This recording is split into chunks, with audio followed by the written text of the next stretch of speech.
আমার বানানো সবথেকে সেরা চিকেন ফ্রাই। সুপ্রিয় দর্শক, দূরের এবং কাছের, দেশ এবং বিদেশের যে যেখান থেকে আমার এই ভিডিওটা দেখছেন, আশা করি সবাই ভালো আছেন। আজ আমি আপনাদেরকে তৈরি করে দেখাবো খুবই লোভনীয় এবং মুসমুসে চিকেন ফ্রাই। এই চিকেন ফ্রাই দীর্ঘক্ষণ ধরে মুসমুসে থাকে আর খেতেও ভীষণই টেস্টি হয়। আপনারা যারা নতুন রাঁধুনি, ব্যাচেলার ভাই আপু, এমনকি কর্মব্যস্ত আপুরা আছে যারা বিদেশে থাকে, তারাও চাইলে এই রেসিপিটা হুবহু ফলো করে একদিন রান্না করে দেখতে পারেন। আশা করি ভিডিওটা আপনাদের ভালো লাগবে এবং উপকারে আসবে। ভিডিওটা যদি ভালো লাগে তাহলে শুরু থেকে শেষ পর্যন্ত দেখে সুন্দর একটা গঠনমূলক কমেন্ট করার অনুরোধ রইল, সেই সঙ্গে ভিডিওটা কন্টিনিউ করার অনুরোধ রইল। চলুন তাহলে কথা না বাড়িয়ে আমরা মূল রেসিপিতে চলে যাই। এই চিকেন ফ্রাই তৈরি করার জন্য প্রথমে চিকেনটাকে সেদ্ধ করে নিতে হবে। এর জন্য চুলায় আমি আগের থেকেই একটা কড়াই বসিয়ে রেখেছি। এর মধ্যে দিয়ে দিচ্ছি রান্নার রেগুলার তেল 2 টেবিল চামচ, পেঁয়াজ কুচি দিচ্ছি 2টা। আর এখন পেঁয়াজটাকে নেড়ে চেড়ে হালকা গোল্ডেন কালার করে ভেজে নিতে হবে। এরপর অ্যাড করে দিতে হবে 1 টেবিল চামচ আদা রসুনের পেস্ট। আর আদা রসুনের কাঁচা গন্ধ চলে যাওয়া পর্যন্ত নেড়ে ছেড়ে একেবারে ভুনা ভুনা করে নিতে হবে। পেঁয়াজের কালার যেন ডার্ক না হয়, এর জন্য সামান্য একটু পানি অ্যাড করে দিলাম। সেই সাথে অ্যাড করে দিচ্ছি অন্যান্য সব উপকরণ।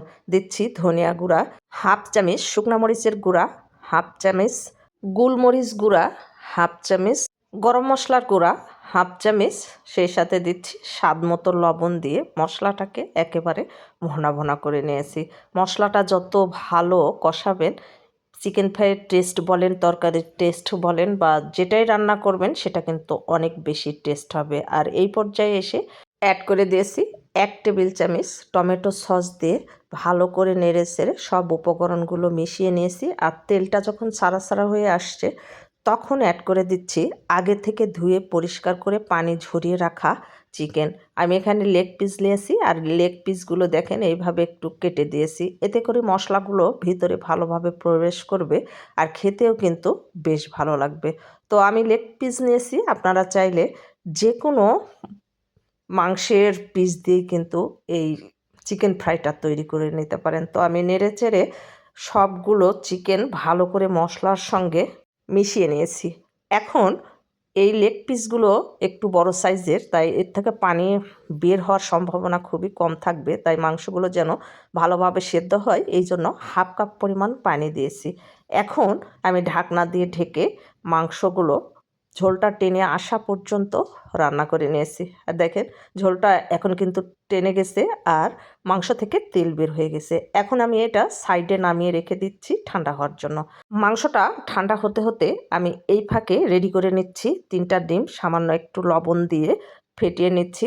আর ওই সাইডে নিয়েছি আমার বানানো ব্রেড ক্রাম্বস। তো পাউরুটি প্রথমে আমি ব্লেন্ডারে ব্লেন্ড করে নিয়ে এরপর চুলায় সেঁকে নিয়েছি আর সামান্য একটু ফুড কালার মিশিয়ে নিয়েছি। এখন একটা চিকেন আমি ডিমের মধ্যে প্রথমে কোট করে নিয়েছি, তারপর এই যে ব্রেড ক্রাম্বসে চুবিয়ে এইভাবে চেপে চেপে কোট করে নিয়েছি।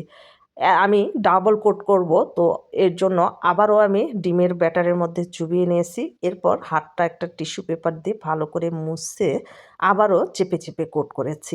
আপনারা যদি চান যে সিঙ্গেল কোট করবেন তাহলে কোনো সমস্যা নাই, তবে ডাবল কোট করলে এটা বেশ মুসমুসে হয়, খেতেও বেশ ভালো লাগে। তো আমি সবগুলো একইভাবে কোট করে নিয়েছি।